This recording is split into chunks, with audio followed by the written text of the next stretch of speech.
Saudara-saudara yang kasih dalam Tuhan, kalau kita perhatikan saudara, saya yakin saudara-saudara yang ada di sini semuanya sudah mengalami akan apa yang telah Tuhan lakukan. Sebab kalau saudara menjadi orang Kristen tidak mengalami, berarti saudara mengalami suatu kerugian maupun suatu kemunduran. Sebab kekristenan itu sebetulnya bukan sekedar suatu agama, saudara. Kekristenan adalah suatu pengalaman pribadi dengan Yesus. Bukan hanya sekedar agama, bukan sekedar kepercayaan, tetapi adalah suatu pengalaman pribadi dengan Yesus. Kalau saudara tidak menikmati dengan dia, saudara akan mengalami suatu kerugian. Kerap kali saya katakan, sebab saya sendiri dulunya tidak mau menjadi orang Kristen. Mengapa? Karena saya lihat kehidupan orang Kristen tidak ada yang baik. Loh, ini jujur. Kalau saudara melihat orang Kristen, kehidupannya bagaimana? Banyak yang baik atau banyak yang jelek? Banyak yang jelek. Dan saya melihat majelis, pendeta, tidak ada yang baik. Sehingga pada waktu saya kecil, saya mengatakan saya tidak mau jadi orang Kristen. Karena orang Kristen munafik. Tetapi pada waktu saya turut sekolah minggu, lalu lihat-lihat, baca Alkitab, semuanya kok baik. Tidak ada yang jelek.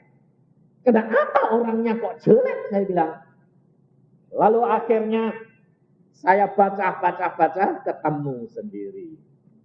Tuhan berkata, aku datang untuk orang yang berdosa. Loh, jadi kalau gitu orang Kristen itu pasti bodolan ini.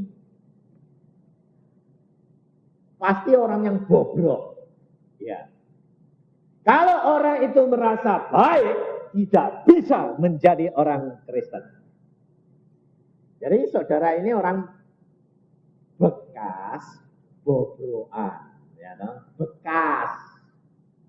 Barang bekas itu bobrok itu tidak apa-apa, asal jadi baik. Jangan bobrok terus. Nah, ini masalahnya. Maka pada waktu saya mengatakan, loh, kalau Yesus datang untuk orang berdosa, bisa direparasi atau tidak? Bisa. Dan pasti. Dan pada waktu saya tanya, loh Yesus Tuhan itu memang ada enggak? Ada. Loh kalau ada itu bisa ketemu enggak? Bisa. Wah, kok istimewa. Dan ternyata di dalam ayat-ayat menjamin bahwa Yesus sendiri mengatakan, kalau engkau melakukan firman-Ku dan menurut firman-Ku dan melakukan firman-Ku, maka aku akan menyatakan diriku kepadamu. Suatu bukti nyata bahwa Yesus mau menyatakan dirinya ke dalam hidup kita. Dan itu fakta, saudara. Maka dari itu, pernyataan Yesus macam-macam. Bisa dalam mimpi, bisa dalam suatu kenyataan yang fakta dalam daging. Bisa juga di dalam satu penglihatan, di dalam suatu peristiwa, dalam satu kenyataan seperti bentuk yang lain. Bisa. Artinya rupa Yesus itu tidak ada yang tahu persis. Sebab saya sendiri berkali-kali ketemu, tetapi mukanya ini kayak matahari. Profilnya saya tahu. Tapi cahayanya ini silau. Dan saya bertemunya itu tidak sekali, berkali-kali. Sebab saya ini nakalnya luar biasa dulu. Saya tidak mau kalau tidak fakta. Satu saat pada waktu Tuhan dia melalui orang lain, saya mau dikirim ke Amerika. Sudah tingkat 4. Jadi di kedokteran gigi sudah tingkat 4. Lalu ayah saya dulunya tidak boleh. Satu saat dia berkata, "Nak, Papa sekarang ACC. Sudah tingkat 4. Lalu bilang ACC. ACC apa? Berangkat ke Amerika. Jadi pendeta." Wah, pikir saya beneran ini. Jadi ayah saya ACC, jadi pikir saya beneran. Nah, terus kemudian saya terima surat ayah, teman saya datang yang membawa tawaran itu. Dia berkata, "Yuk berangkat, yuk." Saya bilang, "Tapi tunggu, 3 hari saya akan doa dan puasa." Saya berdoa, puasa. Saya tanya langsung, saya tidak mau ikut-ikutan. Tanya langsung sama Tuhan, saya bilang, "Tuhan, ini loh tawaran sudah datang. Sekarang saya mau berangkat jadi pendeta, tidak jadi dokter." Saya bilang. 1 hari tidak dijawab, 2 hari tidak dijawab, hari ketiga saya bertemu dengan dia sendiri. Waktu saya bertemu dengan dia, saya pikir beneran ini. Terus saya bertelut, saya bilang, "Tuhan, saya minta dilantik sekarang jadi pendeta." Saya bilang, "Saya mau sekolah ke Amerika 5 tahun. Lalu Tuhan itu diem saja. Saya bilang, "Tuhan, sekarang." Saya lihat mukanya, dia geleng-geleng. Dia berkata, "Tidak. Tidak sekarang. Selesaikan sekolahmu menjadi seorang dokter." Saya bilang, "Enggak, saya mau sekarang."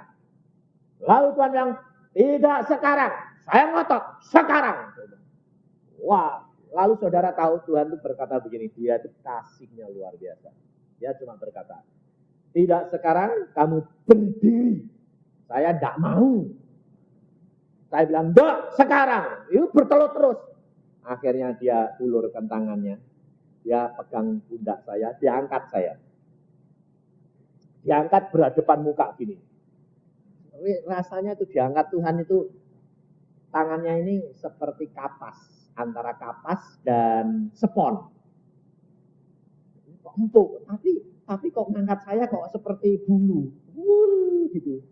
Tapi kaki saya tidak mau lurus, tidak. Tetap tak tekuk. Wong saya bertelut kok. Wong saya minta sekarang kok malah tidak dikasih, diangkat. Diangkat, kaki saya tetap nekuk gitu. Lalu Tuhan ini ada bisa dilepaskan toh. Kalau dilepaskan kan jatuh. Jadi diangkat gitu, dia geleng-geleng. "Kamu anak bandel." Saya bilang, "Saya minta sekarang kok Tuhan." Aku katakan tidak sekarang. Dan sekarang aku katakan berdiri. Saudara tahu, dia berkata berdiri. Kaki saya itu yang nekuk itu jeduk. Wah. Saya berkata, waduh puasanya. Plak. Tidak bisa. Lalu dilepas saya berdiri. Saya bilang, "Sekarang." Enggak. Dia bilang, "Nurut, selesaikan jadi dokter. Aku akan angkat dan panggil engkau sendiri." Ini loh saudara. Dan pada waktu itu saya sampai, waduh, teriak-teriak sampai teman saya sekamar itu bilang, "Kamu ini ngomong sama siapa sih? Kok ributnya kayak gini?" Dia enggak lihat Tuhan. Saya bilang, "Kamu dengar apa?" "Kamu itu kayak bantah-bantahan sama orang. Kapan sekarang? Kapan sekarang? Kok aneh?" "Kamu enggak tahu. Allahku hadir. Yesus Tuhan yang aku sembah ada di tempat ini." Lalu dia berkata, "Memang kau hidupmu itu tidak masuk akal." Dan dia bukan orang Kristen. Dan dia kumpul dengan saya, jadi mulai masuk SMA, sampai dia jadi apoteker, saya jadi dokter gigi. Sekarang ketemu di Jakarta. Saya khotbah, dia datang, dia bilang, "Memang betul-betul sekarang kamu bukan jadi dokter ya, jadi penginjil." Dan dia bertobat, saudara. Saya yakin dia anak Tuhan yang baik juga. Dia bilang, "Aku juga sekarang jadi anak Tuhan." Hidup kekristenan harus hidup yang nyata. Saudara dan saya harus mengalami pribadi. Saudara dengar tadi kesaksian ibu, tidak usah takut. Ukuran Tuhan, kekayaan, harta benda itu tidak ukuran. Tetapi percaya itulah yang menjadi ukuran. Segala perkara dapat terjadi bagi orang yang percaya.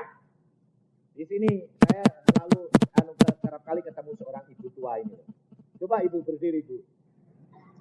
Ini dia bekerja di kantor notaris. Kadang-kadang itu kehilangan, arsipnya hilang.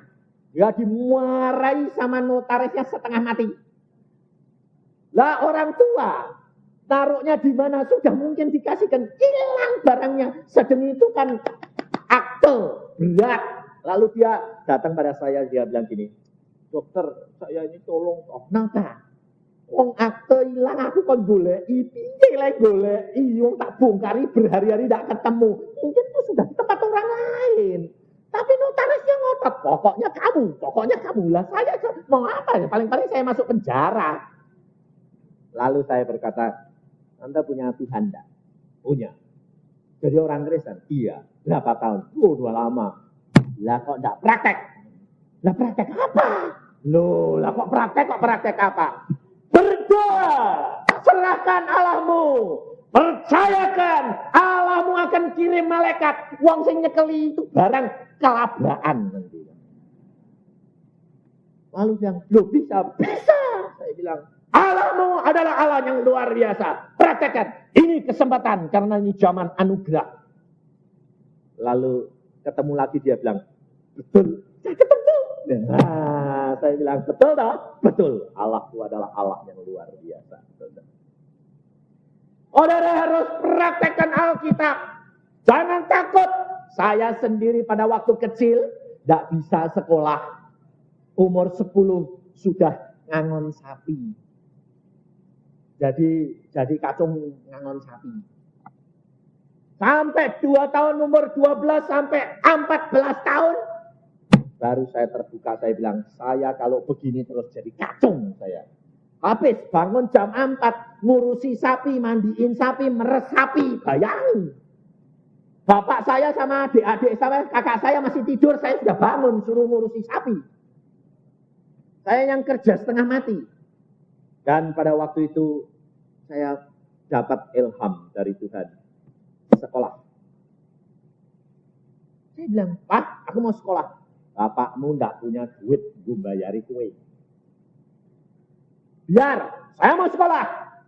Nah, bagaimana caranya? Pokoknya izinkan saya ke Semarang sekolah. Nah, yang nganter siapa? Pergi sendiri. Tidak apa-apa.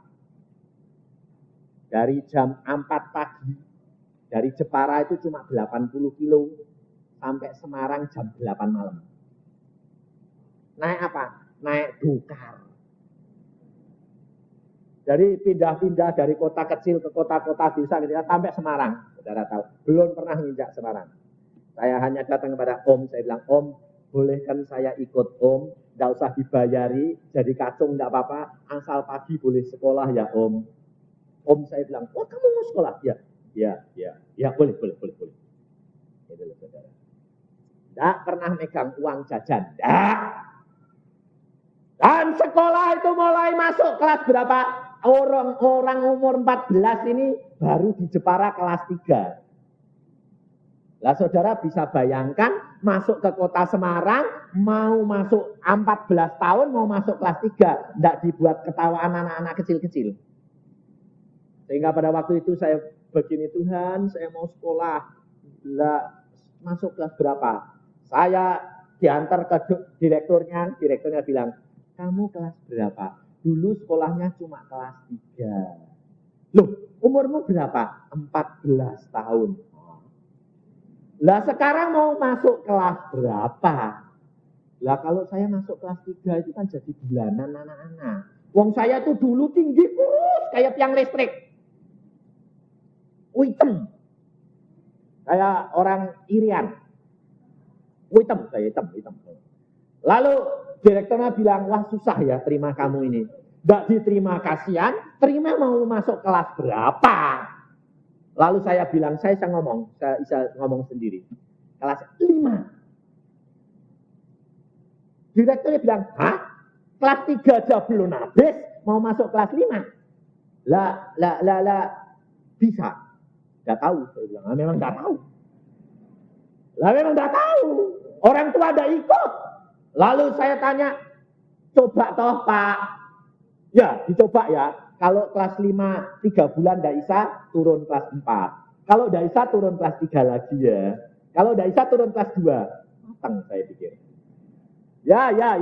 Daripada jadi kacau, ini loh saudara. Dan pada waktu saya masuk, ditanyai.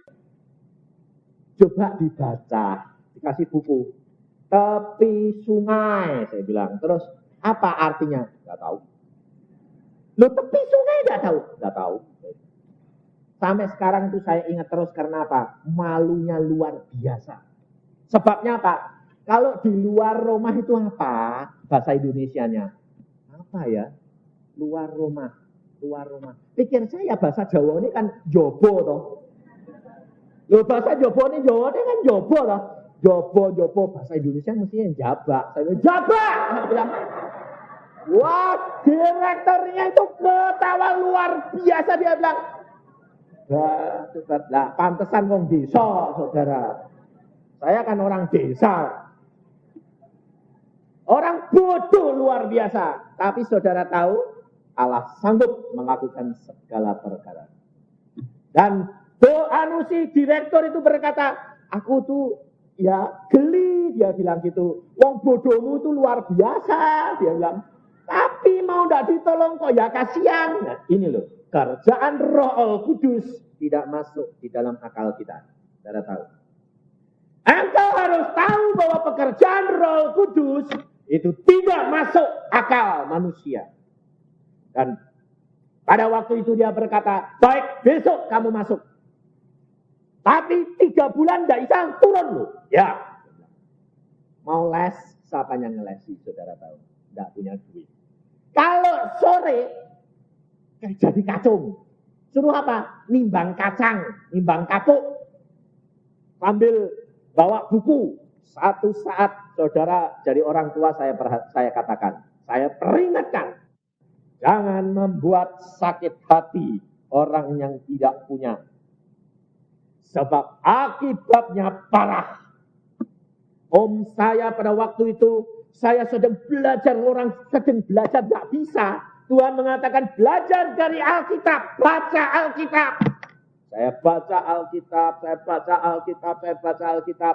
Lalu satu hari ulangannya itu 2, saya tidak bisa apa-apa.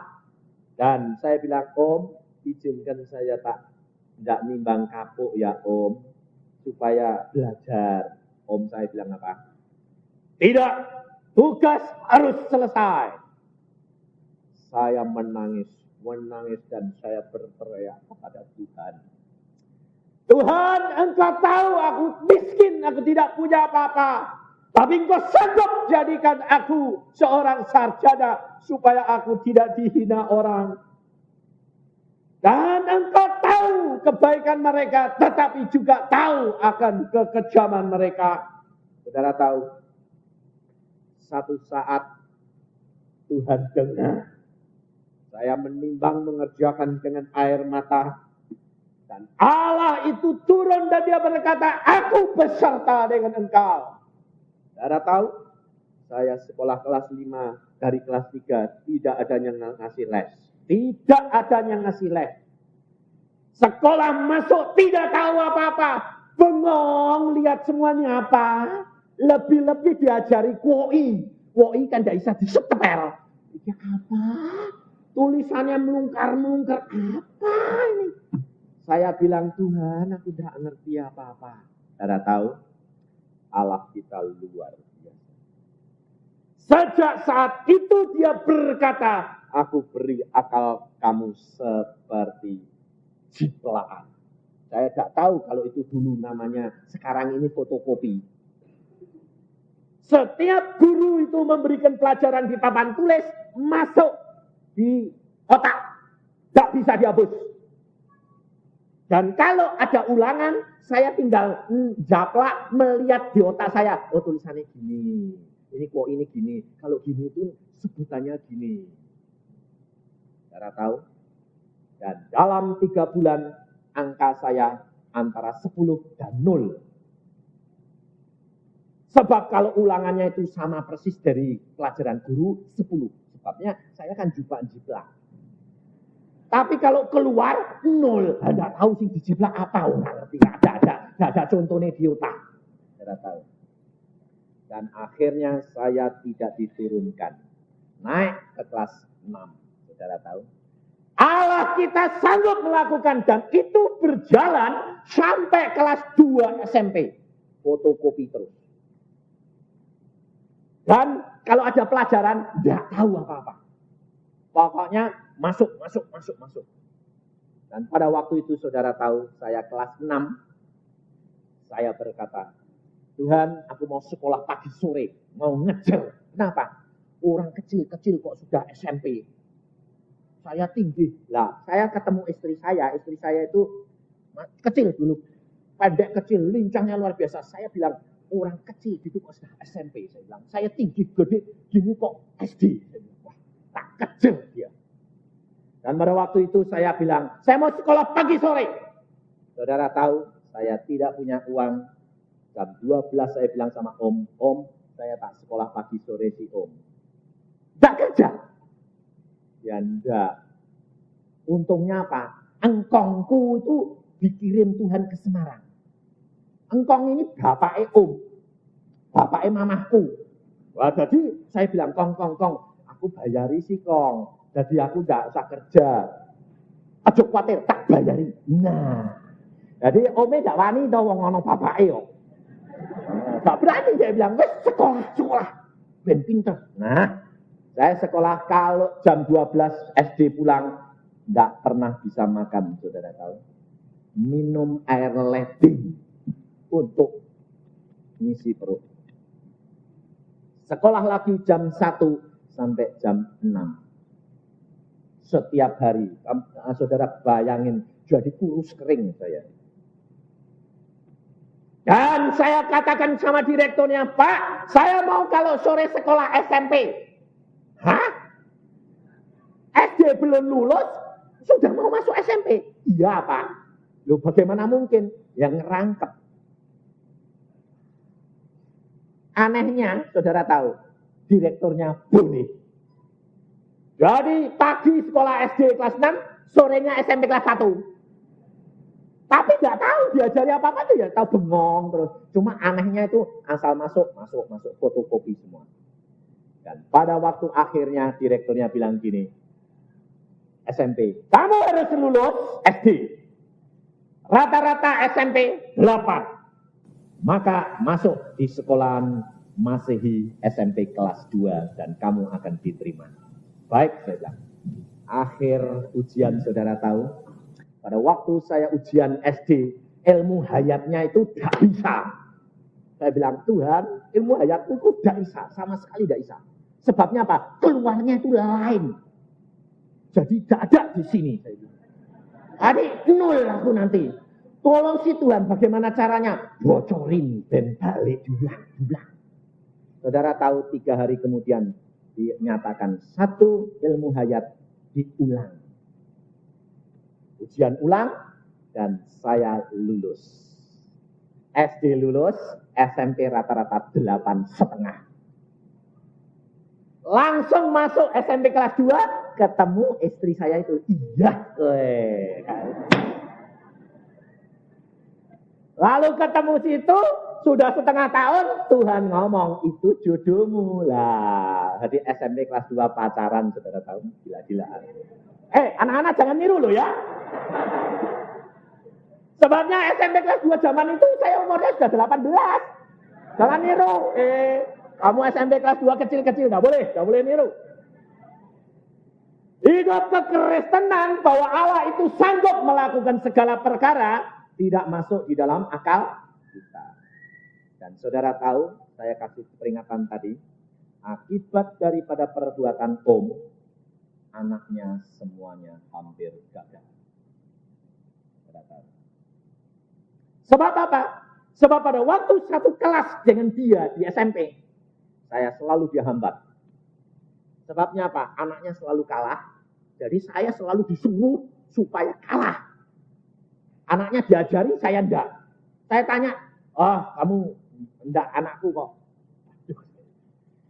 Saya bilang, Tuhan engkau Allahku. Saudara tahu, anaknya dia loncat dari SMP kelas 2, loncat lagi SMA kelas 1, saya mau loncat. Saudara tahu, direktur saya temuin, Pak, saya mau loncat lagi, Pak. Direkturnya bilang apa? Panggil orang tuamu.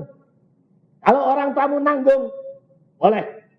Saudara tahu, om saya panggil, om tolong tanggung saya si om. Wong anakmu ya loncat ke om ya, saya boleh loncat si om. Om bilang apa? Anakku tak tanggung, kamu tidak. Dan saya dikeluarkan dari sekolah karena loncat. Anak dia kelas SMA kelas 1, saya baru kelas 3 SMP karena gak boleh loncat. Tapi akibat dari itu, saya berteriak kepada Tuhan, Tuhan Engkau tahu. Orang yang kaya tetapi tidak mau menolong orang yang miskin. Bertanggung jawab saja tidak mau, Engkau yang balas. Saudara tahu, saya lulus dokter, teman saya anak om itu, umur 40 baru lulus dokter gigi. Padahal dia naik dulu. Sampai umurnya 40 tahun, baru lulus dokter giginya. Telatnya itu banyak sekali, ketinggalan zaman. Maka dari itu, jangan menghina orang yang miskin. Di situ saya ajar kepada anak-anak harus berharap kepada Tuhan pribadi. Orang tua mendoakan, anak-anak berdoa. Allahmu sanggup melakukan segala perkara pribadimu. Gak usah takut ibu. Kau gak usah takut gak punya biaya. Tuhan sanggup mengadakan asalkan anakmu cinta Tuhan. Allah sanggup meratakan jalannya.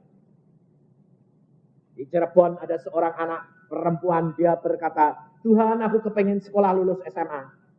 Lalu dia berkata, Tuhan aku pengen sekolah. Tapi orang tuanya bilang, aku tidak punya biaya, kau harus kerja. Anak ini nurut karena orang tuanya belum anak Tuhan. Papahnya belum anak Tuhan, kemudian dia bilang, Tuhan karena ayahku belum anak Tuhan, aku nurut. Dia nurut. Lalu dia bilang, Pak, tapi kalau seandainya ada orang mau biayai, saya boleh sekolah. Oh boleh, tapi kalau tidak kamu harus kerja. Baik Pak. Dan cari kerjaan. Tapi dia berdoa. Saudara tahu, waktu dia berdoa, satu saat Tuhan perintah seorang ibu yang kaya. Tuhan berkata, nanti kamu ketemu di dalam kebaktian, ada seorang perempuan anak gadis yang mau sekolah, engkau biayai dia. Tuhan ngomong sendiri. Saudara tahu. Pada waktu dia ketemu sama ibunya, tanya, saya ini kok diberitahu Tuhan, siapa ya anak gadis yang kepingin sekolah SMA, mau meneruskan fakultas tapi tidak punya biaya. Ibunya bilang, anakku ya kepingin. Coba anakmu panggil, anaknya dipanggil. Oh ini anak, betul kamu. Sekarang kamu sekolah, semua biaya les, semua biaya sekolah, semua biaya pondokan, aku yang biayai sampai kamu lulus sarjana. Bayangin. Allah sanggup menggerakkan semua orang. Allah tidak tergantung daripada kekayaanmu. Karena Allah itu dia kaya dan dapat melakukan segala perkara. Tak usah takut. Harta benda kamu kaya, dalam waktu singkat bisa habis. Tetapi percayamu, itulah yang menyebabkan segala perkara dapat terjadi. Maka dari itu kita harus belajar. Sekarang ini adalah waktu akhir. Zaman anugerah. Saudara punya kesempatan adalah menggunakan fasilitas yang Allah berikan di dalam hati dan kepikiran kami. Untuk apa? Memelihara peka terhadap pimpinan Roh Kudus. Karena ini zaman anugerah. Amat singkat. Maka kita belajar firman Tuhan dan kita manfaatkan benar-benar. Di dalam Wahyu pasal yang ke-22. Wahyu pasal 22.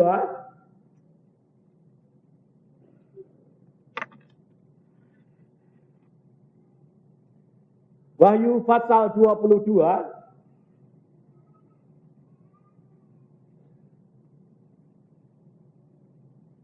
Ayat yang ke-6 saya akan petik-petik, tapi nanti saudara baca di rumah.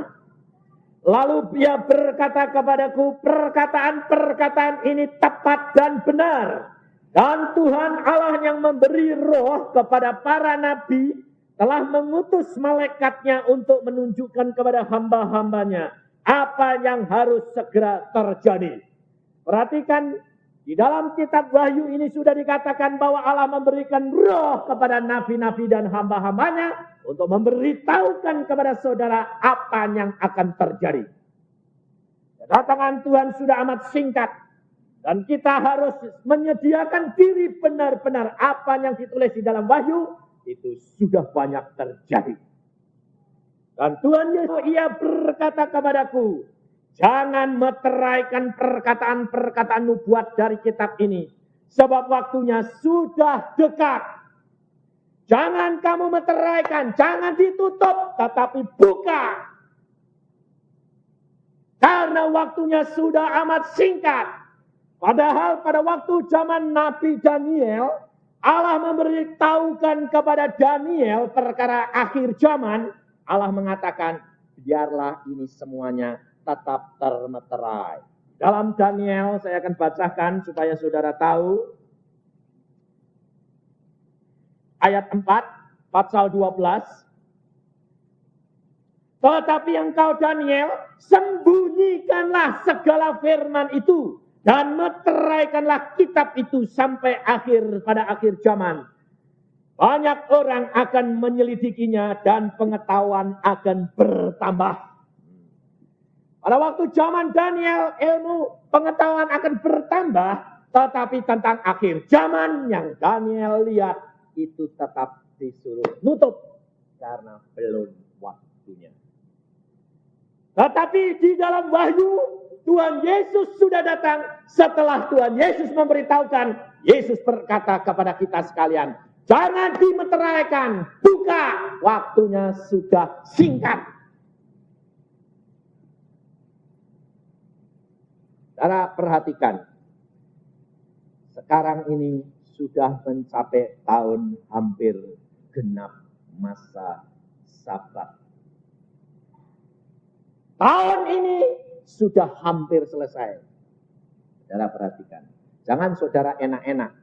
Tetapi benar-benar praktekkan masa anugerah ini. Jangan engkau lewatkan. Karena Roh Kudus akan diangkat. Dan pada waktu itu orang akan mencari kebenaran dahsyat. Orang akan mencari damai. Tidak ada. Saudara tahu. Sekarang kita saja di dalam dunia. Kesulitan, kesukaran, penipuan, kejahatan, peperangan demikian luar biasa jahatnya. Betul enggak? Saudara kemana-mana takut enggak? Khawatir anak perempuannya nanti mulai dewasa, bingung. Nanti bagaimana kejahatan melimpah, narkotika, kejahatan seks luar biasa. Tetapi kalau engkau tidak menikmati ini, engkau akan rugi. Karena masanya akan datang, Roh Kudus diangkat. Damai sejahtera tidak ada lagi. Dan orang jahatnya seperti apa? Karena firman Tuhan yang berkata. Di dalam ayat yang ke-11. Barang siapa berbuat jahat, biarlah ia terus berbuat jahat. Oh. Barang siapa yang cemar, biarlah ia terus cemar. Dan barang siapa yang benar, biarlah ia terus berbuat kebenaran. Barang siapa yang kudus, biarlah ia terus menguduskan dirinya. Sudah tidak ada perubahan lagi. Karena apa? Roh Al-Kudus sudah diangkat. Kalau Roh Al-Kudus sudah diangkat, saudara tidak ada perubahan lagi. Yang kudus tetap kudus, yang kotor tetap kotor, yang zina tetap zina, yang jahat tetap jahat. Engkau harus perhatikan saudara, masa ini adalah masa anugerah untuk engkau mengenal dan menggunakan Roh Kudus. Membentuk, memproses, membuat engkau benar di hadapan hadirat Allah. Kalau masa ini saudara masih diproses, tetap harus terus gunakan kesempatan. Sebab firman Tuhan selanjutnya berkata, berbahagialah Ayat yang ke-14. Berbahagialah mereka yang membasuh jubahnya. Mereka akan memperoleh hak atas pohon-pohon kehidupan, masuk melalui pintu-pintu gerbang ke dalam kota. Tetapi anjing-anjing, perhatikan, tukang-tukang sihir, orang-orang sundal, orang pembunuh, penyembah berhala, setiap orang yang mencintai dusta dan melakukannya tinggal di luar. Saudara perhatikan, orang Kristen zaman sekarang masih suka dusta, betul enggak? Ayo, lebih-lebih pedagang-pedagang, lebih-lebih ibu-ibu, lebih-lebih bapak-bapak kalau dicari tukang pajak, tukang tagih utang. Bilang ya, bapaknya gak ada. Anaknya diajari bohong. Nak, kalau ada tukang bilang, nagih bilang, gak ada papa. Mama gak ada. Firman Tuhan berkata, orang yang suka dusta, dia tinggal di luar. Saudara menjadi orang Kristen gak perlu takut. Hadapi segala perkara, Allah sanggup melepaskan engkau. Kita tahu. Allah sanggup mengubah pandangan orang dan image orang terhadap engkau.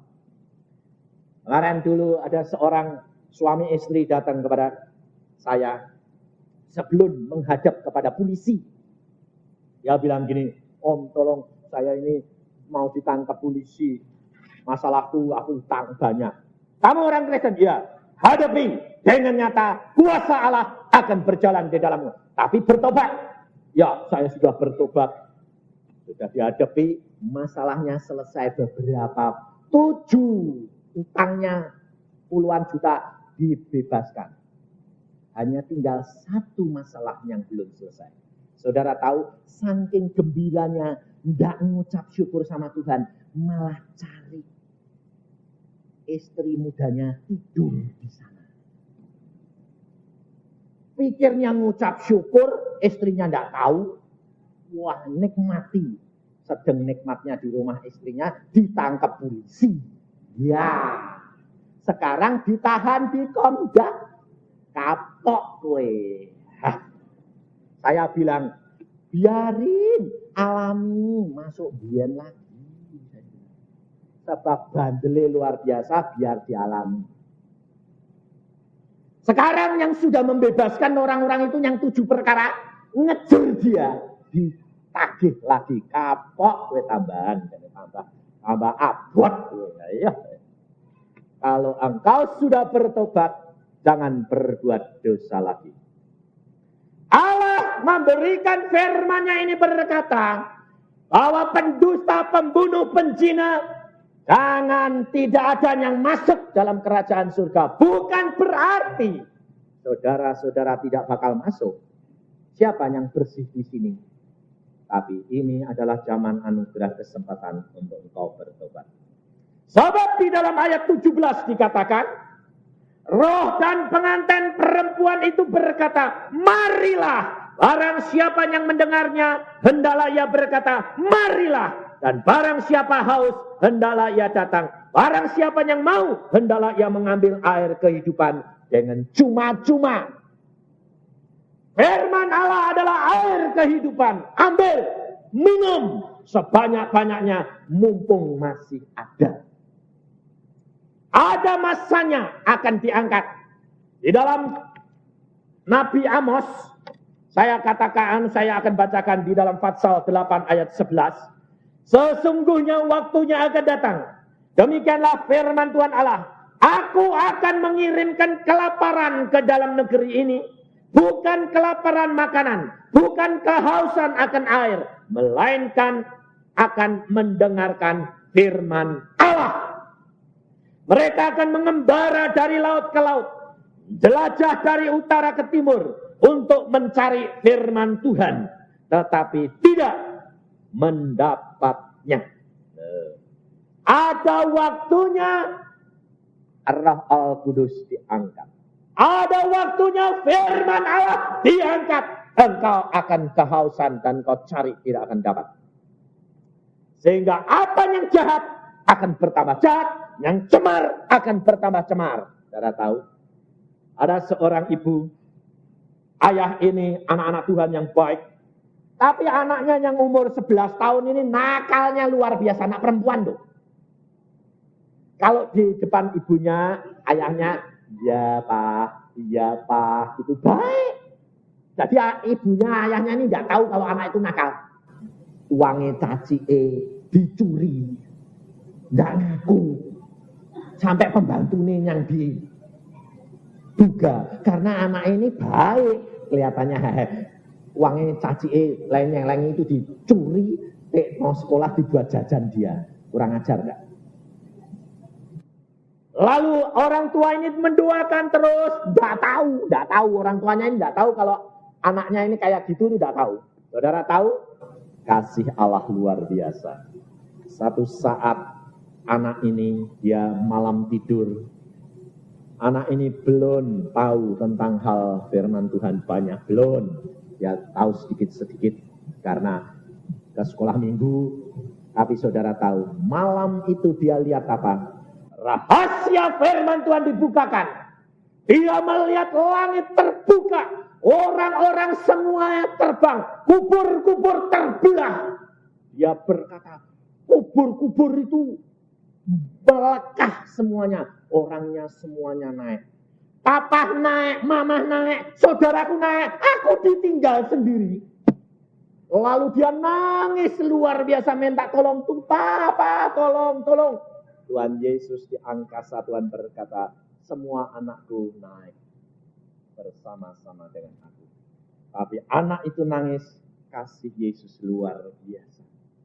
Yesus berkata kepada anak itu, anak, engkau sudah lihat semua kejadian ini. Kubur terbuka, ayah ibumu semuanya terbang. Ikut aku naik ke Firdaus. Tapi engkau akan ketinggalan kalau engkau tidak bertobat. Waktunya sudah amat singkat. Anak itu malam itu nangis luar biasa bertobat. Pagi-pagi lapor bapak ibu nih. Aku ditegur Tuhan, gini cerita semua. Ajaib. Persis seperti yang dikatakan firman Tuhan. Dan dia ngaku, aku yang nyuri uangnya Cici, aku gini. Saudara tahu, dia bertobat menjadi anak Tuhan yang baik. Kedatangan Tuhan sudah amat singkat. Saudara dan saya harus menggunakan sungguh-sungguh waktu ini. Karena zaman ini adalah anugerah di mana Roh Kudus sudah diberikan untuk supaya memimpin kita dalam seluruh kebenaran. Engkau tidak perlu takut menghadapi penyakit. Engkau tidak perlu takut menghadapi segala perkara. Allahmu sanggup melakukan segala perkara. Asalkan engkau menyenangkan hatinya. Ada seorang gadis. Dia kena leukemia. Sudah umur 18. Leukemianya tambah lama tambah parah. Sehingga matanya sudah menjadi buta. Dan kemudian dia di rumah sakit Emmanuel sudah tidak ada harapan dan sudah tunggu mati. Tapi saudara tahu, semuanya berdoa.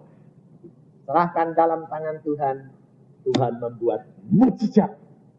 Saat itu dia sembuh. Sekarang jadi istri pendeta dan mempunyai anak dan semuanya sembuh total. Padahal sudah buta. Allah dapat melakukan segala perkara. Tetapi yang diminta dari Allah adalah percaya sungguh. Meletakkan dirimu di dalam tangan Dia. Dia sanggup melakukan segala perkara. Tapi kalau cucu sakit, anak sakit, istri sakit, suami sakit, ributnya luar biasa. Kalau sedang enak, tenang, keberkatan, sembayangnya 5 menit baru. Ya toh? Tuhan, terima kasih, Engkau baik, semuanya baik, indah, sehat, kuat, baik, pinter-pinter anakku, amin. Nanti saudara tahu, Di dalam kitab Daniel, Nebukadnezar berkata apa? Pada waktu aku di dalam ketenangan dan kesenangan, maka saat itu aku mendapatkan penglihatan. Hati-hati. Di dalam masa engkau damai sejahtera, engkau berkelimpahan, hati-hati. Kalau engkau tidak menggunakan berkat karunia yang Tuhan berikan, Tuhan akan tuntut. Dan kalau engkau diperingatkan Tuhan, repot. Nebukadnezar raja di atas dunia ini menguasai 120 negara, dijadikan binatang sama Tuhan selama 7 tahun.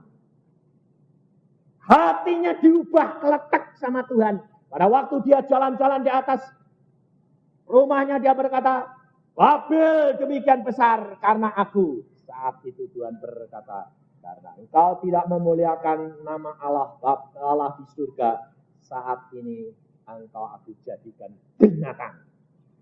Dan saat itu pikirannya hilang dan dia jadi binatang. Lalu dirantai.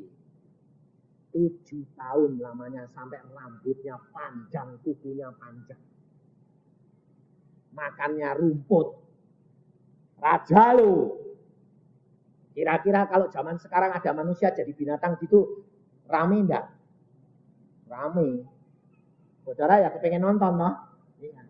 Tapi jangan sampai saudara nanti yang diubah karena diberkati tidak tahu Tuhan jadi binatang, repot gue. Sebab zaman sekarang saudara perhatikan, banyak manusia-manusia yang sudah kaya raya diberkati Tuhan justru punya hati seperti binatang. Saya katakan terus terang, kenapa? Dia membunuh, tapi tidak dengan caranya seperti pencoleng dan perampok, tapi membunuhnya dengan hartanya. Pedagang yang kecil dipencet terus sampai akhirnya jadi bangkrut, apa enggak mati.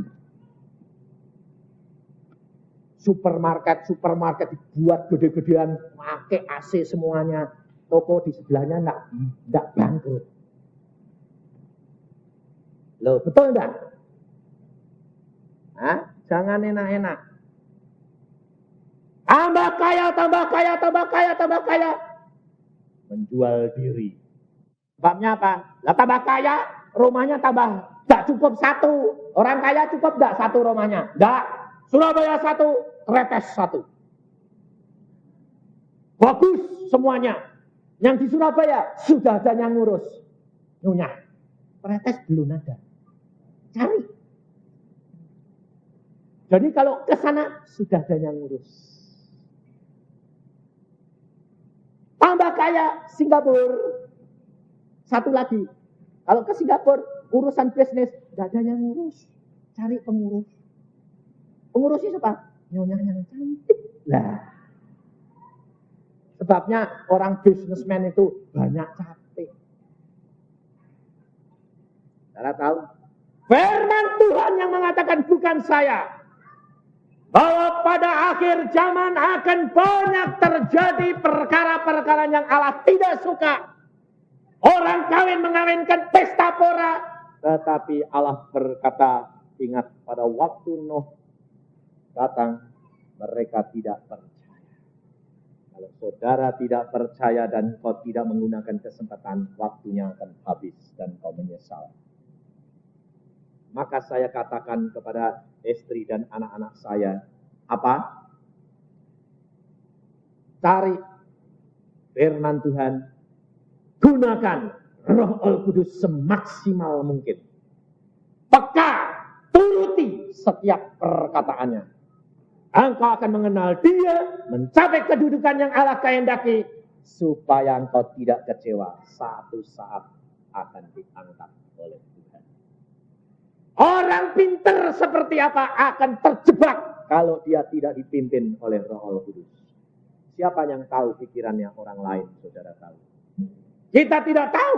Tetapi kalau kita dengan Roh Al-Kudus, Allah sanggup melakukan segala perkara. Makanya saya sebagai penginjil tidak pernah takut. Anak saya sekolah di luar negeri tidak takut. Anak saya sekolah di fakultas tidak takut. Kenapa? Saya katakan, kamu yang berdoa. Kalau engkau tidak beres, biayanya macet. Kalau engkau berdoa, Engkau menyenangkan hati Tuhan, berkatnya mengalir. Sebabnya apa? Allah tidak dapat mengingkari janjinya. Betul enggak? Ini loh saudara. Anak saya di negeri Belanda tidak pernah kekurangan. Enggak. Tiap bulan ngirim. Enggak. Ngirimnya selalu lebih.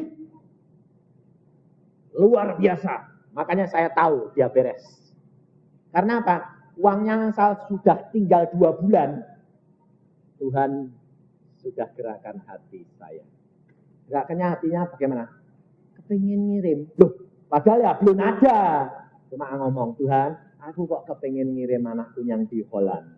Tuhan berkata, lah ya, kamu itu sama anak muda sayangnya kayak begitu. Apalagi aku dengan engkau. Iya Tuhan, engkau itu sayang luar biasa kok sama saya. Lalu Tuhan berkata, jangan khawatir. Aku pelihara anakmu, sudah aku sediakan segala-galanya. Saya bilang, amin, terima kasih. Keluar kamar, loh, di luar sudah ada orang nungguin. Dia bilang, Pak Yusa, saya mau ketemu. Loh, nunggu? Iya. Ini Pak, ada berkat sedikit. Buat siapa? Jangan ditolak ya Pak, ini khusus buat anak Bapak yang di Holland. Sebabnya saya kalau dikasih berkat itu selalu saya doakan dulu. Untuk siapa? Kalau untuk orang lain Tuhan bilang, untuk orang lain saya kasihkan. Jadi dia sudah ketakutan. Jangan ditolak ya Pak. Loh, wong berkat kok ditolak? Tetap saya terima. Cuma buat siapa? Saya bilang, ini khusus buat anak Bapak. Saudara tahu, waktu dikasihkan saya amplopnya tipis. Saya terima. Langsung saya bilang, orangnya ini belak-belakan, terlalu terbuka. Loh, kamu tergerak untuk ngasih anak saya? Iya. Lah saya itu tak mintanya banyak. Lah orangnya kan langsung kaget. Hah? Bapak minta berapa? Lah saya orangnya belak-belakan nih. Saya mintanya itu 900.000 itu. Dia bilang, cocok Pak. Loh, kok cocok? Itu selembar cek 1 juta. Saya bilang, wah tepat ya. Uang Setio dipotong 10%, 900.000. Persis. Saya sampai gini, Tuhan itu kalau ngasih itu tepat. Luar biasa. Belum selesai itu, sudah selesai beberapa hari. Anak saya yang laki itu mau masuk fakultas. Saya bilang, sama istri saya di rumah loh, dalam kamar loh. Sama anak saya bilang, Den, gue mau masuk fakultas itu di swasta itu cukup mahal loh, Den. Berapa ya Pak? Kira-kira butuh uang notio. Nah terus piye? Apa punya enggak? Enggak ada. Ya wes, gue sembayang. Nanti Tuhan ngirim. Ya. Saya di Jakarta baru 4 hari, saudara tahu. Ada orang lagi datang. Saya kok dengar suara, anaknya Pak Yusa itu ada yang mau masuk fakultas ya? Iya, saya bilang, namanya siapa Pak? Daniel. Oh ya Pak, dah gitu toh. Gak ada apa-apa, gak ada apa-apa. Saya cuma, ini kurang kok aneh. Pada waktu selesai di tugas di Jakarta 2 minggu, orang ini ngasih amplop. Amplop isinya apa? Draft. Artinya pengiriman uang dari Jakarta ke Bandung. Atas nama Daniel Kristianto. Ini untuk anak Pak Daniel, anak Pak Yusa Daniel. Apa? Kiriman uang. Daniel suruh ngambil sendiri. Saya buka. Persis notio. Gak kurang 1 sen. Saya lihat, loh, kamu ngasih kok segini kok. Loh, saya dengar suara kok. 2 juta. Tidak usah khawatir menghadapi masalahmu. Allah sanggup melakukan segala perkara. Karena dia cukup dalam segala-galanya, langit bumi milik dia. Tapi engkau hidup dalam kekhawatiran. Tapi kalau engkau berani letakkan hidupmu di dalam tangan dia, anak-anakmu hidup dengan dia, dengan Allah sendiri, kau tidak perlu khawatir. Dia sudah atur segala perkara. Besok saya pulang ke Bandung. Setelah pelayanan ke Bandung sebentar, saya mau jalan-jalan. Jalan kemana? Ke Eropa. Pikirnya hamba Tuhan ini borjoes ya. Nggak, suruh jalan-jalan. Nggak karepku dewek. Cuma aku sembahyang gini, Tuhan, liburan ini anakku kemana, kita kemana? Anakku yang dari Holland nggak pulang loh Tuhan. Tuhan berkata, berangkat ke Eropa. Siapa? Semua istri dan anak-anakmu. Lola biayanya kan banyak Tuhan. Aku kuasa memberikan kepadamu. Tak hitung-hitung. Wah tuh, paling enggak mesti sekitar capio. Saya bilang, waduh, banyak. Saya bilang. Lalu anak saya bilang gini, capio buat Tuhan, tah.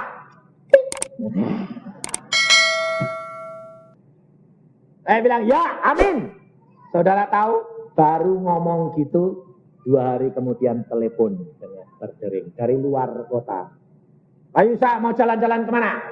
Kalau Tuhan kehendaki ke Eropa. Oke, engkau tidak perlu khawatir karena Allahmu tetap sama dulu dan sekarang. Amin.